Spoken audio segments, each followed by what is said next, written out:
ನಮ್ಮ ಜೊತೆ ಮಾತನಾಡಲಿಕ್ಕೆ ನಟಿ ಭಾವನಾ ಅವರಿದ್ದಾರೆ ನೇರ ಸಂಪರ್ಕದಲ್ಲಿ. ನಮಸ್ಕಾರ.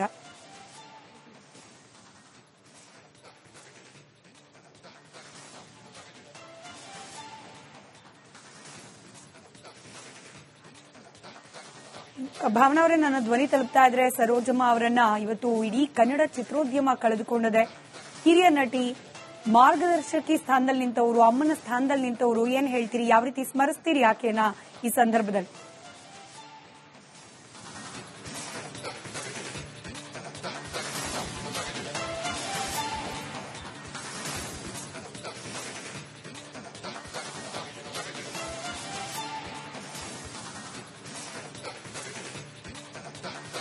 ನಮಗೆ ರಾಜ್ಕುಮಾರ್ ಸರ್ ಅವ್ರು ಹೋದಾಗ ತೀರಾ ಆಘಾತ ಆಯ್ತು. ಎಲ್ಲೋ ನಮ್ಮ ಕನ್ನಡ ಚಿತ್ರರಂಗನೇ ಒಂದು ರೀತಿ ಅನಾಥ ಮನೋಭಾವದಲ್ಲಿ ಎಲ್ಲರೂ ಇದ್ವಿ ನಾವು. ಆ ನಂತರದಲ್ಲಿ ಸೀರೀಸ್ ಆಗಿ ನಾವು ಆಮೇಲೆ ವಿಷ್ಣು ಸರ್ನ ಕಳ್ಕೊಂಡ್ವಿ, ಆಮೇಲೆ ಅಂಬರೀಶ್ ಸರ್. ಅವ್ರ ಅಷ್ಟೂ ಜನ ಹೋದ ನಂತರನೂ ಸಹ ನಮ್ಗೆ ಇನ್ನೊಂದು ಒಂದು ಗಟ್ಟಿಯಾದ ಒಂದು ಆಧಾರ ಸ್ತಂಭ ಇದ್ದಾರೆ ಅಂತ ಹೇಳಕ್ಕೆ ನಮ್ಗಿದ್ದಿದ್ದೆ ಇವರು. ಇವತ್ತು ಅವ್ರನ್ನ ಕಳ್ಕೊಳ್ಬೇಕಂತ ಹೇಳಿದ್ರೆ ಖಂಡಿತವಾಗ್ಲೂ ಇಟ್ ಫೀಲ್ಸ್ ತುಂಬಾ ವ್ಯಾಕ್ಯೂಮ್ ಅಂತ ಅನ್ಸುತ್ತೆ. ಅದನ್ನ ತುಂಬಿಸುವಂತವ್ರು ಮತ್ತೆ ಯಾರಿದ್ದಾರೆ, ಇನ್ನೊಬ್ಬರ ಹಿರಿಯರು ಬೇಕೇ ಬೇಕಾಗತ್ತೆ ಅನ್ನೋದು ನನಗೆ ಅನ್ಸುತ್ತೆ. ನಿಮ್ಮವರ ಒಡನಾಟ ಅಥವಾ ನಿಮಗೆ ಬಹಳ ನೆನಪಿನಲ್ಲಿ ಉಳಿಯುವಂತ ಸಂದರ್ಭ ಅಮ್ಮನ ಜೊತೆಯಲ್ಲಿ ಯಾವ್ದಾದ್ರು ಇದೆ, ಹಂಚ್ಕೊಳ್ಬಹುದಾ?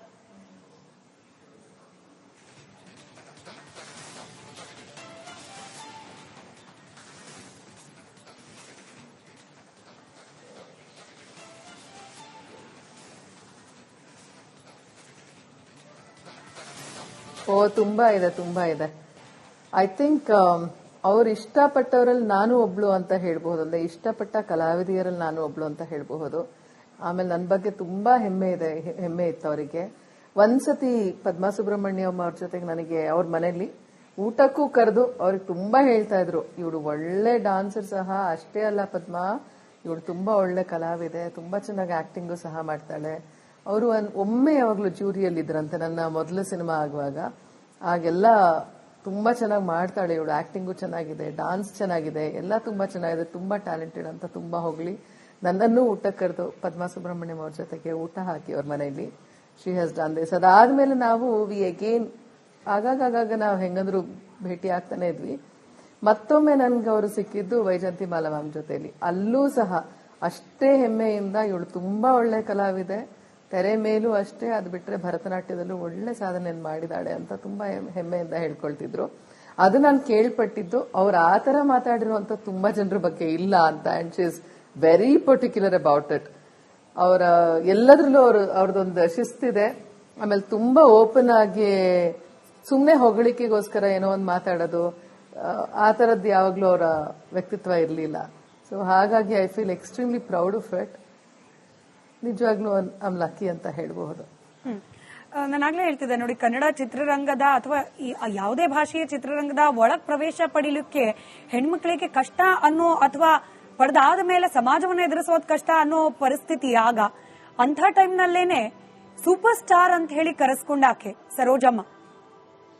ಅದಷ್ಟೇ ಅಲ್ಲದೆ Smita, and she has spoken about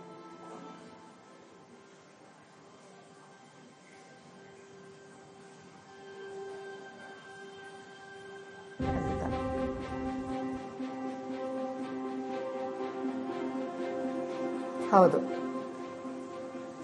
ಅವರಲ್ಲಿ ಯಾವಾಗ್ಲೂ ಆಳಕ್ಕಿರ್ಲಿಲ್ಲ. ಅದಕ್ಕಿಂತ ಹೆಚ್ಚಿಗೆ ಅವ್ರ ಬಗ್ಗೆನೂ ಅವ್ರಿಗೆ ತುಂಬಾ ಹೆಮ್ಮೆ ಇತ್ತು. ಆಮೇಲೆ ನಮ್ಗೆಲ್ಲ ಹೇಳಿರೋದು ಏನಂತ ಹೇಳಿದ್ರೆ, how do we save hour ಮನಿ, ಹೇಗೆ ನಾವು ಹುಷಾರಾಗಿ ನಮ್ಮ ಹಣವನ್ನ ನಾವು ಕಾಪಾಡಿಕೊಂಡು ಅದನ್ನ ಹೇಗೆ ನಾವು ಚೆನ್ನಾಗಿ ಜೀವನದಲ್ಲಿ ಉಪಯೋಗಿಸ್ಕೊಳ್ಬೇಕು ಅಂತ ನನ್ನ ಹತ್ರ ತುಂಬಾ ಸತಿ ಹೇಳಿದ್ದಾರೆ. ಅಂಡ್ ಅಫ್ಕೋರ್ಸ್ ಅವ್ರ ತಾಯಿ ತುಂಬಾ ಪ್ಲಾನಿಂಗ್ ಅಲ್ಲಿ ಒಳ್ಳೆ ರೀತಿಯಲ್ಲಿ she had invested on many things.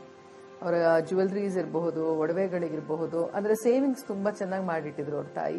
ಅದ್ರ ಬಗ್ಗೆ ಎಲ್ಲ ನಮ್ಗೆ ತುಂಬಾ ಚೆನ್ನಾಗಿ ತಿಳಿಪಡಿಸಿದ್ರು ಅಂತ ಹೇಳ್ಬೋದು. ದಟ್ಸ್ ಹೌ ನಾವು ನೋಡ್ಬೇಕಾದ್ರೆ ಯಾವಾಗ್ಲೂ ಏನಾಗುತ್ತೆ, ಒಂದು ಯಶಸ್ವಿ ಸ್ಥಾನದಲ್ಲಿರ್ಬೇಕಾದ್ರೆ ಆಮೇಲೆ ಚೆನ್ನಾಗಿ ನಡೀತಾ ಇರುವಾಗ ಒಳ್ಳೆ ಜೀವನ ನಡೀತಾ ಇರುತ್ತೆ ಸಾಕಷ್ಟು ಕಲಾವಿದರಿಗೆ. ಆ ನಂತರದಲ್ಲಿ ದುಡಿಮೆನೇ ಇಲ್ಲ ಅಂತ ಹೇಳಿದಾಗ ಅವ್ರ ಜೀವನ ಶೈಲಿನೇ ಬದಲಾಗಿರೋದನ್ನ ನಾವು ತುಂಬಾ ಜನ ನೋಡಿದೀವಿ. But that did not happen with her. She had kept the same life style. ಅವ್ರ ಹೀರೋಯಿನ್ ಇದ್ದಾಗ ಹೇಗೆ ಅವರ ಲೈಫ್ ಸ್ಟೈಲ್ ಇತ್ತು, ಜೀವನ ಶೈಲಿ, ಅವರ ಶಿಸ್ತಷ್ಟೇ ಅಲ್ಲ, the whole life style around her, ಅದು ಹೇಗಿತ್ತು ಅದನ್ನ ಕೊನೆಯವರೆಗೂ ಅವ್ರು ಕಾಪಾಡ್ಕೊಂಡಿದ್ರು.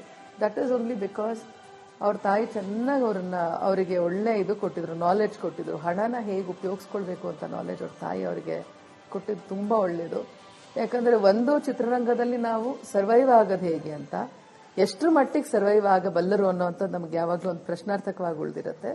ತದನಂತರದಲ್ಲಿ ಬಂದಷ್ಟು ದಿನದ ನಮಗೆ ದುಡಿಮೆಯಲ್ಲಿ ಅದರಲ್ಲಿ ನಾವು ಯಾವ ರೀತಿಯ ಜೀವನ ಶೈಲಿಯನ್ನು ನಾವು ಅಳವಡಿಸ್ಕೊಳ್ತೀವಿ ಅನ್ನೋದಕ್ಕೆ ಐ ಥಿಂಕ್ ಅವರು ತುಂಬಾ ದೊಡ್ಡ ಮಾರ್ಗದರ್ಶಕರಾಗ್ತಾರೆ ಅಂತ ಹೇಳಬಹುದು.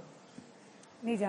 ಮತ್ತೆ the grace she always carried, ಅಂದ್ರೆ ಯಾವುದೇ ಸಮಾರಂಭದಲ್ಲಿ ಅಮ್ಮನನ್ನ ನೋಡಿದ್ರು ಕೂಡ ಲಕ್ಷಣ, ಆಕೆಯ ಸೀರೆ ಉಡ್ತಿದ್ದ ಶೈಲಿ, ಹಾಗೆ ನೀವು ಮೆನ್ಷನ್ ಮಾಡಿದಾಗೆ ಆಕೆಯ ಆಭರಣಗಳು, ಕುಂಕುಮ ಎಲ್ಲ ಕೂಡ ಯುನಿಕ್. ಯಾವಾಗ ನೋಡಿದ್ರು ಕೂಡ ಹಿಂಗಿರ್ಬೇಕಪ್ಪ ಹೆಣ್ಮಕ್ಳು ಅನ್ನೋ ರೀತಿಯಲ್ಲಿ ಇದ್ದವ್ರು ಆಕೆ.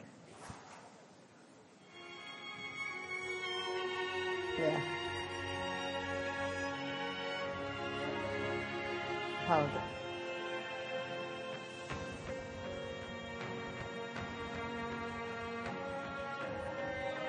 ಹೌದು. ಏನೇ ಆಗ್ಲಿ ನಮಗೆ ಎಷ್ಟೇ ವಯಸ್ಸಾದ್ರೂ ಸಹ ಒಂದು ಪ್ರೆಸೆಂಟಬಲ್ ಆಗಿರ್ಬೇಕು, ಒಂದು ಡಿಗ್ನಿಫೈಡ್ ಆಗಿರ್ಬೇಕು ಅನ್ನೋದನ್ನ ಅವ್ರು ತೋರಿಸ್ಕೊಟ್ಟಿದ್ದಾರೆ. ಖಂಡಿತವಾಗ್ಲೂ ಅವ್ರು ನನ್ಗೊಬ್ಳಿಗೆ ಅಷ್ಟೇ ಅಲ್ಲ, ನೀವು ಎಲ್ಲರಿಗೂ, ನಮ್ಮೆಲ್ಲರಿಗೂ ಮಾದರಿ ಆಗ್ತಾರೆ ಅವರು. ನಿಜ.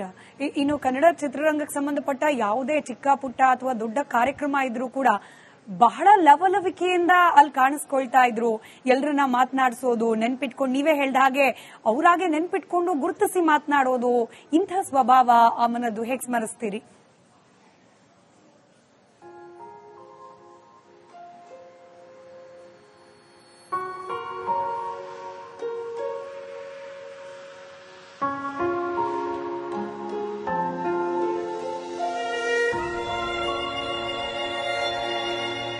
ನಮ್ಮಲ್ಲಿ ಇಷ್ಟು ವರ್ಷ ಈಗ ಅವರು ನಮ್ಮ ಕಲಾವಿದರ ಸಂಘದ ಗೌರವಾನ್ವಿತ ಅಧ್ಯಕ್ಷೆಯೂ ಸಹ ಆಗಿದ್ರು. ನಮ್ಗೆ ಹಾಗಾಗಿ ನಮ್ಗೆ ಅದೇ ಹೇಳ್ತಿದ್ನಲ್ಲ, ಒಂದು ಎಂಟಿನೆಸ್ಸೇ ಇರಲಿಲ್ಲ, ನಮ್ಗೇನೋ ಒಂದು ವಾಯ್ಡ್ ಆಯ್ತು ಅನ್ನೋಂಥದ್ದಿರಲಿಲ್ಲ. ಯಾಕಂದ್ರೆ ಅವ್ರು ಅಷ್ಟೂ ಜನನು ಒಂದು ರೆಪ್ರೆಸೆಂಟ್ ಮಾಡುವಂತಹ ಶಕ್ತಿ ಇವರೊಬ್ಬರಲ್ಲಿ ಇತ್ತು. ನಮ್ ಜೊತೆ ಮಾತನಾಡ್ಲಿಕ್ಕೆ ನಟಿ ಭಾವನಾ ಅವರಿದ್ದಾರೆ ನೇರ ಸಂಪರ್ಕದಲ್ಲಿ. ನಮಸ್ಕಾರ.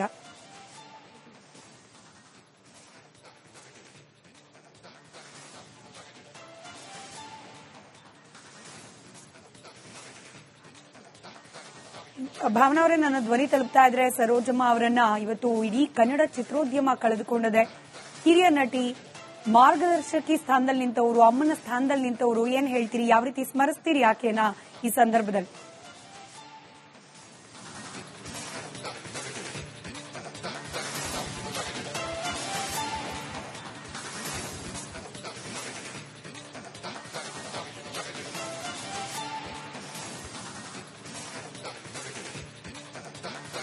ನಮಗೆ ರಾಜ್ಕುಮಾರ್ ಸರ್ ಅವ್ರು ಹೋದಾಗ ತೀರಾ ಆಘಾತ ಆಯ್ತು.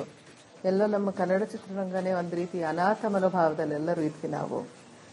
ಆ ನಂತರದಲ್ಲಿ ಸೀರೀಸ್ ಆಗಿ ನಾವು ಆಮೇಲೆ ವಿಷ್ಣು ಸರ್ನ ಕಳ್ಕೊಂಡ್ವಿ, ಆಮೇಲೆ ಅಂಬರೀಶ್ ಸರ್. ಅವ್ರ ಅಷ್ಟೂ ಜನ ಹೋದ ನಂತರನೂ ಸಹ ನಮ್ಗೆ ಇನ್ನೊಂದು ಒಂದು ಗಟ್ಟಿಯಾದ ಒಂದು ಆಧಾರ ಸ್ತಂಭ ಇದ್ದಾರೆ ಅಂತ ಹೇಳಕ್ಕೆ ನಮ್ಗಿದ್ದಿದ್ದೆ ಇವರು.